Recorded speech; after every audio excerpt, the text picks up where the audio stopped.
Hello everyone, today I'll show you how to make a gradient background in Word.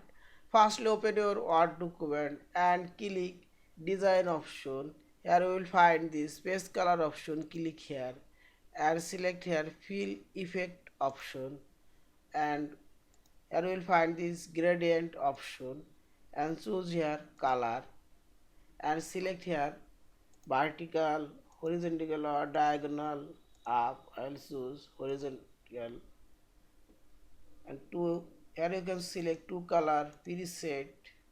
I'll choose on color and now click OK. This gradient background already applied. Now you can change this gradient. I choose now two colors and vertical. Now apply this background color already applied gradient, and finally click file option, save as your Word file. Thank you for watching. Please subscribe, like, share and comments.